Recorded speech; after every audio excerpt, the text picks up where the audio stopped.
Every time you see an obvious draw on liquidity, you enter a trade and set your take profit at that level. However, time and time again, price always edges your take profit before reversing completely, and your draw on liquidity fell. It all has to do with who is protecting that level. And in today's video, that is what we'll dive into. So let's begin. So it always goes back to the two types of players within the market. You have aggressive participants, those with market orders, and passive participants, those with limit orders. Aggressive participants are those hitting the book, and they are the market takers. Passive participants are those resting in the book. They are your market makers. In order for a transaction to be successfully facilitated, an aggressive player has to be paired up with a passive player. The difference between the two is aggressive participants, they are impatient and they pay the spread for immediacy. However, passive participants, they wait at their price. They are the ones supplying the market, so they wait at their price and get paid the spread.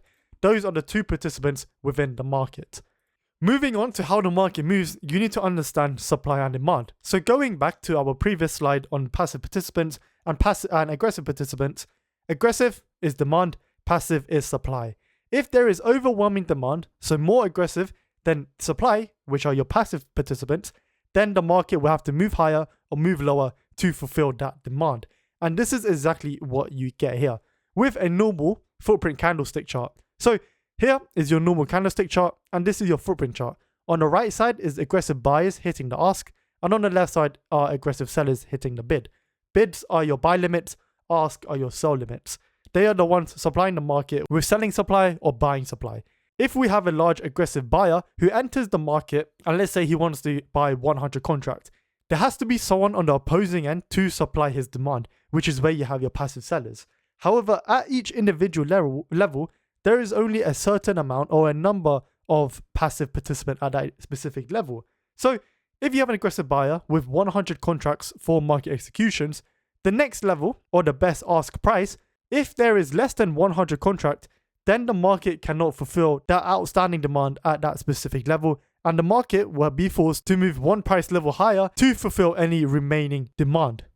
So the key idea behind reading the footprint candle is comparing how many sellers hit the bid and how many buyers hit the ask at a horizontal level.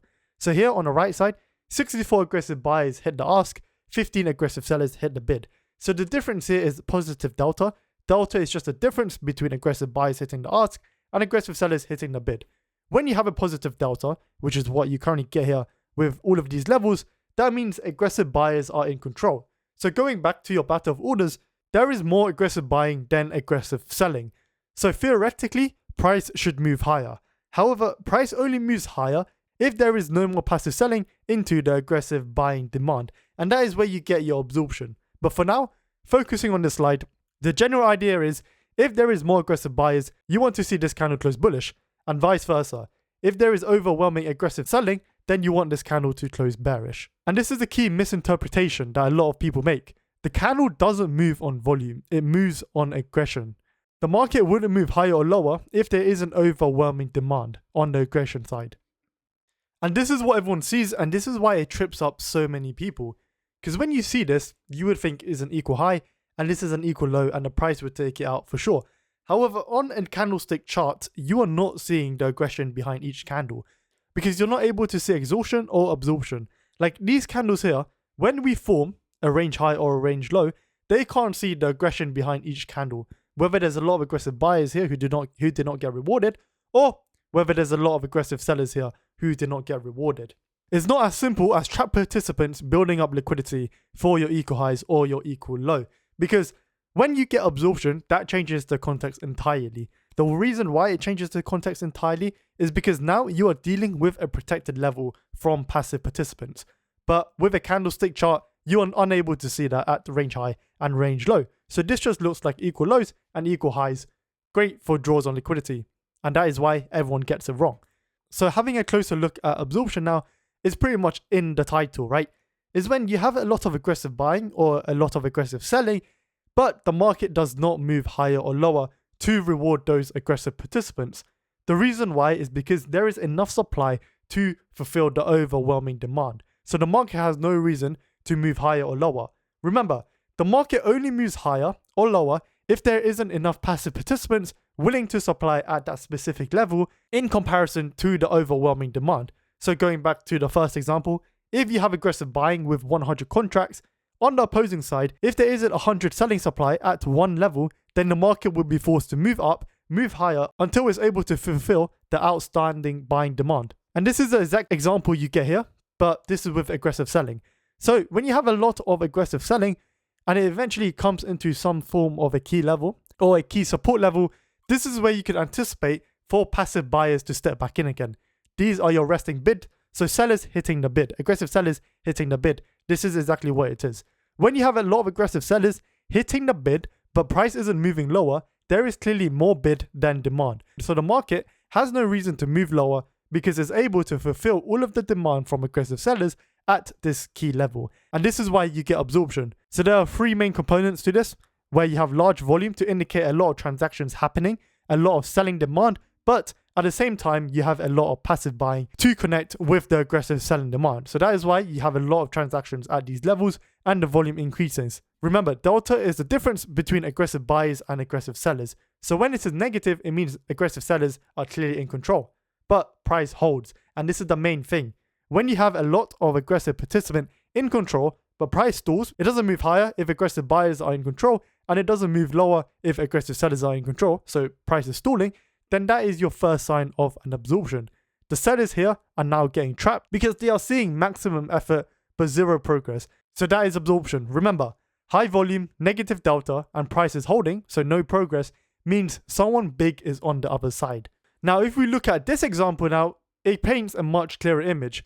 Before, this is just a candlestick range. Now, you're using footprint as your range. And you could see here, this is still the range high, and this is still the range low. However, the context behind each of these candles now is extremely clear. You have aggressive buying in the right column. They are clearly dominating aggressive sellers. But as we come into a range high, they are no longer being rewarded with higher price action. Because this is where you can anticipate for passive sellers to step back in and protect this level. Hence why on the second attempt, you get the same thing. A lot of aggressive buying, but you do not get rewarded higher. So all of these taps, they just create your equal highs and your equal lows. And this is where it trips up a lot of people. They think price is going to take out this draw on liquidity because it's an equal high, or this draw on liquidity because it's an equal low. However, if you look at the footprint chart, you could clearly see that aggressive participants are not being rewarded with higher price action. So it is clear to say that it is at this level, passive participants, in this example, passive sellers, are protecting this level. So any aggressive buying is all getting soaked up by passive sellers. They have enough supply to satisfy aggressive buying. And the same thing here. Passive buyers have enough supply to fulfill any aggressive selling dominance, and hence why you start to stall here, and hence why you create equal highs and equal lows, but they do not get taken out. Because passive players, anytime we come back into this level, they will seek to protect that level again. And another reason why this looks like a draw is because when you have equal highs and equal lows, and price approaches that level, you get large expansion moves. The reason why you get large expansion move is because there is a lack of passive participants participating within those levels from the move lower to move higher at the range high. Because the majority of the passive participants are protecting the range high and the range low. So you get fast moves in between, but as you approach this level, that is where you get a lot of passive participants protecting that level, and price will start to stall. And that is where it traps a lot of traders, thinking this is going to be a valid draw on liquidity and price is going to take it out, right? They anticipate the break is coming since you had a large expansion higher. However, they failed to account for the protection at the range high and the range low from passive participants. And this is the whole ideology behind the OBM. All you are doing is identifying levels where there is passive participants protecting that level and waiting for a retest at those levels. Once price retests those levels, you're not looking for a breakout. You're looking if the same participants are able to step back in, protect that level, confirm it with absorption before taking a trade again. And that is going to change the way you trade completely, because rather than looking at it as draws on liquidity, they now become protected levels. So here are the steps, right? You want to identify the level, right? Support and resistance where passive participants step back in to protect that level. Aggressive sellers were absorbed at the lows. Aggressive buyers were absorbed at the highs. And then you want to confirm that they are firmly defending that level by passive participants protecting those levels again on retest And then this is where you would look for your trades. So if price comes back to the range low, long to the range high on confirmation, and vice versa. If price comes to the range high, you would short on confirmation to the range low. Moving on to live examples now. If you look at this example, the context here is clearly bearish. So you will look for continuations to go lower, right? And this would become your next draw on liquidity. And this is the mistake a lot of beginners make, because when you zoom into here, on the footprint chart, this is my delta cluster. On the right side, aggressive buyers hitting the ask. On the left side, aggressive sellers hitting the bid. It's clear that at the lower end of this candle, a lot of aggressive selling was in control. If you compare the difference between aggressive sellers hitting the bid and aggressive buyers hitting the ask, aggressive sellers are clearly in control, marked in red. And this is an issue, because when you have a lot of aggressive sellers in control and price doesn't move lower, in fact, this candle over here, despite closing bearish, it closed with a large lower wick. This is where you can anticipate for the protection of passive participants. So it is at this level where you would anticipate for passive buyers to step back in again and potentially protect this level. So there is a hidden support level that you fail to account for when you mark out your draw on liquidity. And it is exactly this right here. This is the absorption zone. So now this becomes a potential level of support when price comes back into this level. Let's say you enter here, right? At the key level, look for confirmation. Fine, aggressive buyers get absorbed at this key level. So now this also becomes a range high. And then you would enter on confirmation here, stop loss above this high. And then you would target the draw on liquidity because you're in a bearish downtrend, right? You would anticipate for draws on liquidities to get taken out. But here's why that is an issue. Because when price comes back into this level, like how aggressive sellers didn't get rewarded initially, which means passive buyers are protecting this level, this is where you could anticipate for the same thing to happen. You would anticipate for passive buyers to step back in and protect this level again. So playing price out, you can see how it's had multiple attempts to continue lower, and every single attempt was just soaked up by passive buying. Even on the first initial test. Aggressive selling dominance, red negative delta, but price does not reward it with lower price action. The next few candles, right? Fine, buyers take control, sellers are able to take control again with large, aggressive selling here. But look at how the candle closes and look at the following price. Even this large aggressive selling delta over here, the market was unable to move lower. These aggressive sellers did not get rewarded because passive participants are still protecting that level. They're still getting absorbed. Aggressive buyers are still closing higher, and we are still getting higher price action up to this level. So now, you might be thinking, this becomes your draw on liquidity. However, because we've had previous levels of aggression that did not get rewarded with higher price action, this is where you could anticipate for passive sellers to step back in again, right? You can see here, aggressive buying, but they did not get rewarded with higher price action. And it's the same thing here.